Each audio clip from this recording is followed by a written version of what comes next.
रतनपुर नाम का एक छोटा और शांत सा गांव था। वहां मदन और उसकी पत्नी राधा बेहद गरीबी में जी रहे थे।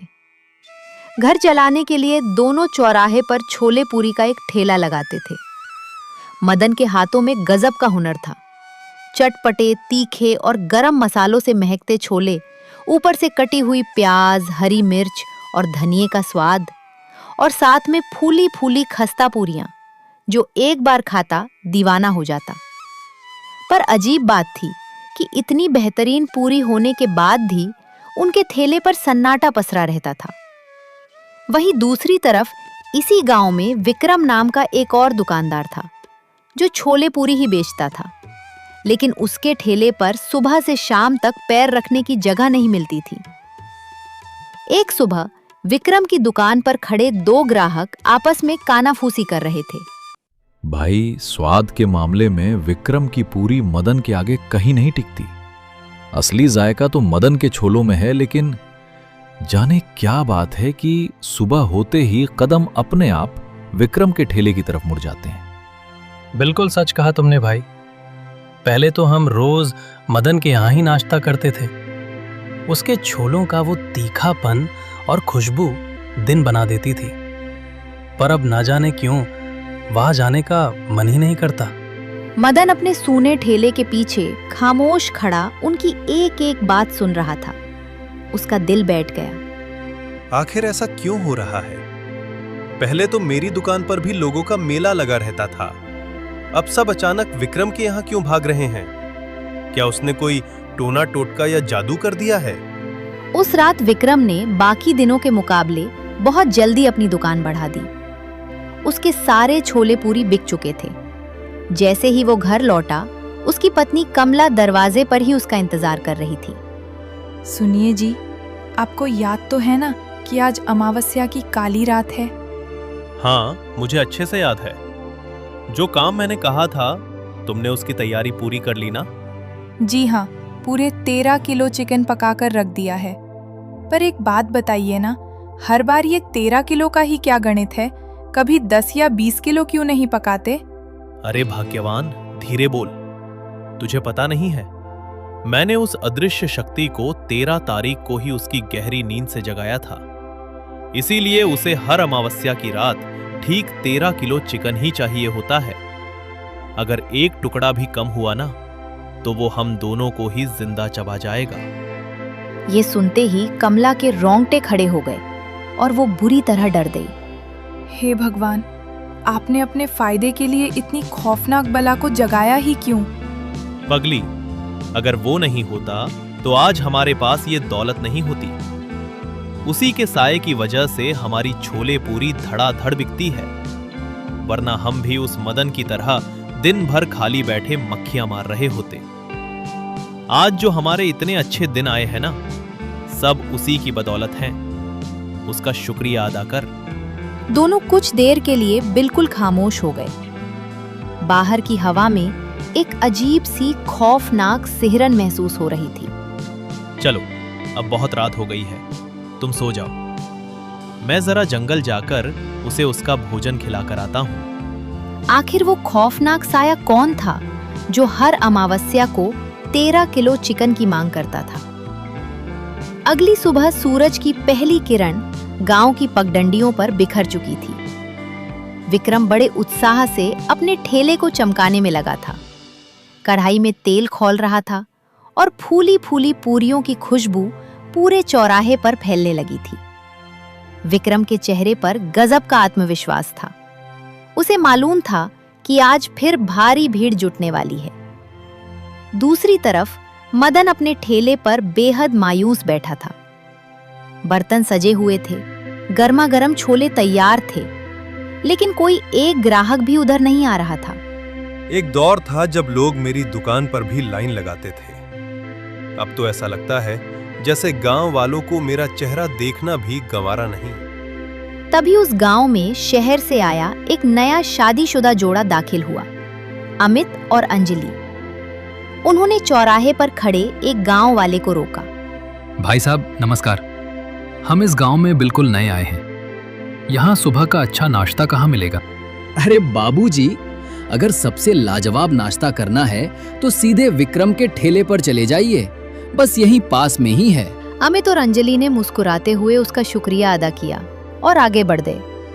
लेकिन जैसे ही वे विक्रम के ठेले के पास पहुंचे, वहां का नजारा देखकर दंग रह गए।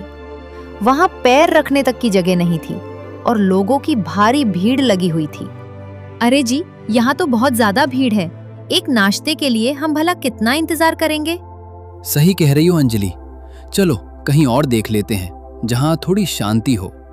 दोनों मुड़ने ही वाले थे कि तभी अंजलि की नजर थोड़ी दूरी पर खड़े एक सुनसान ठेले पर पड़ी। देखो उधर अमित, वो ठेला कितना साफ सुथरा है और वहां से छोलों की खुशबू भी कितनी बढ़िया आ रही है। हाँ सचमुच, चलो वहीं चलते हैं। वे दोनों चलते हुए मदन के सूने ठेले पर आ पहुंचे। नए ग्राहकों को अपनी दुकान पर आते देख मदन के चेहरे पर चमक आ गई। उसने मुस्कुराते हुए उनका स्वागत किया। आइए सर, आइए मैडम, एकदम गर्मा गर्म फूली हुई पूरियां और मसालेदार छोले लगा दूं आपके लिए। हाँ भाई बिल्कुल, हमारे लिए 2 प्लेट लगा दो, बस पूरियां एकदम गरम और फूली हुई होनी चाहिए। मदन ने बड़े ही प्यार और आदर से 2 प्लेटें सजाईं और उनके सामने परोस दी। जैसे ही अमित और अंजलि ने छोले पूरी का पहला निवाला मुंह में रखा, वे स्वाद के दीवाने हो गए। वाह, ये तो वाकई बेहद लाजवाब है। छोलों का यह स्वाद तो मैंने पहले कभी नहीं चखा। सच में भाई, तुम्हारी इस छोले पूरी का तो कोई जवाब ही नहीं है। स्वाद उंगलियां चाटने पर मजबूर कर दे। पर भाई एक बात बताओ, इतना बेहतरीन जायका होने के बावजूद तुम्हारी दुकान पर कोई ग्राहक क्यों नहीं है? सब खाली क्यों पड़ा है? क्या बताऊं साहब, उस विक्रम ने न जाने क्या जादू टोना कर रखा है। गांव वाले अब भूल कर भी मेरे ठेले की तरफ अब आंख उठाकर नहीं देखते। आप लोग शहर से आए हैं, इसीलिए शायद इस माया जाल से बच गए, वरना यहाँ का कोई लोकल आदमी होता तो उसके पैर अपने आप खींचकर उसी के ठेले पर चले जाते। अरे भैया, आज के जमाने में ऐसा कुछ नहीं होता। ये सब अंधविश्वास है। अपने कर्मों पर ध्यान दीजिए। हर बात के लिए जादू टोने को दोष देना ठीक नहीं है। इतना कहकर अमित और अंजलि पैसे देकर वहां से चले गए। लेकिन मदन के ठेले से कुछ ही दूरी पर खड़ा विक्रम इन दोनों को बड़े गौर से देख रहा था। उसके चेहरे पर एक अजीब सा गुस्सा था। वो तुरंत अपना ठेला समेटने लगा और चुपके से जंगल की तरफ निकल गया। धीरे धीरे सूरज ढलने लगा था और चारों तरफ अंधेरा घिराया था। विक्रम तेजी से कदमों से चलता हुआ जंगल के सबसे घने हिस्से में पहुंच गया। वहां झाड़ियों के पीछे एक बहुत पुरानी और डरावनी गुफा थी। वो बिना डरे उस काली गुफा के भीतर दाखिल हो गया। जैसे ही वो अंदर गया, गुफा की दीवारों से किसी के अजीब से मंत्र बुदबुदाने की भयानक आवाजें गूंजने लगी।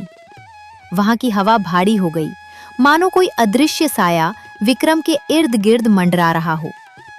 ठीक 10 मिनट बाद विक्रम पसीने से पूरी तरह तरबतर और हांफता हुआ उस गुफा से बाहर निकला।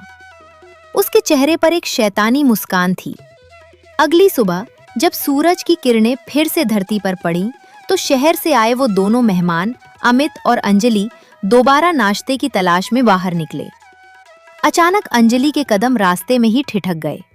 सुनो जी, पता नहीं क्यों, पर आज मेरा मन कह रहा है कि हमें उस विक्रम के ठेले पर जाकर नाश्ता करना चाहिए।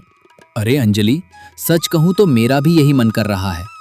कल तो मैंने खुद ही कहा था कि वहां बहुत ज्यादा भीड़ है और हमें कहीं और चलना चाहिए, पर आज न जाने क्यों दिल कह रहा है कि सीधे वहीं जाएं।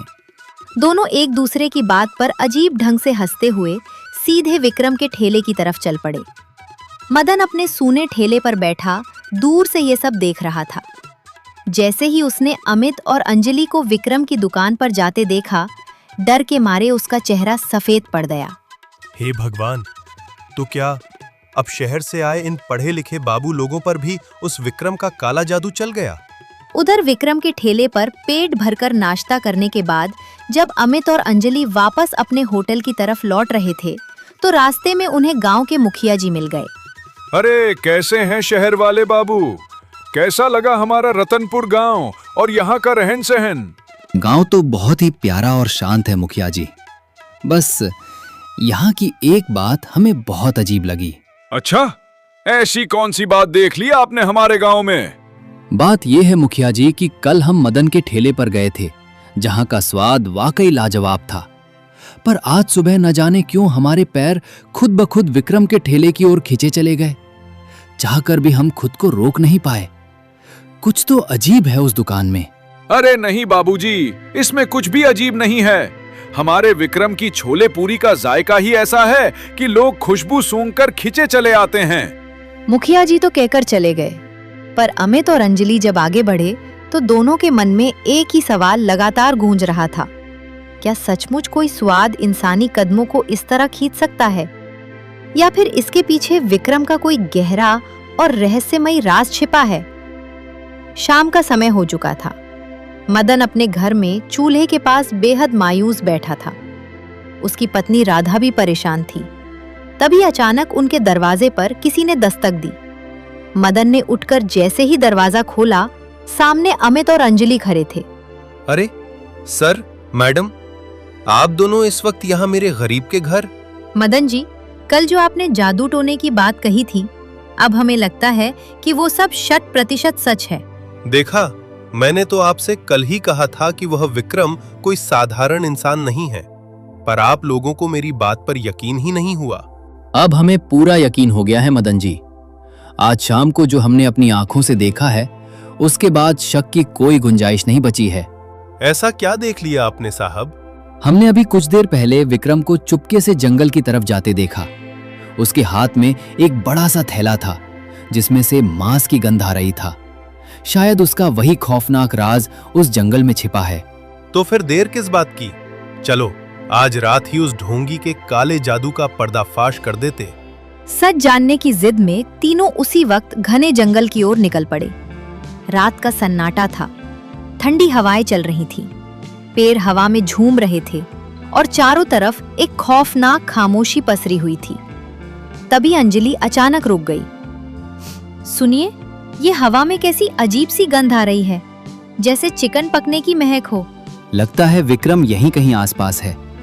इस डरावने जंगल में रात के वक्त चिकन लेकर और कौन आएगा?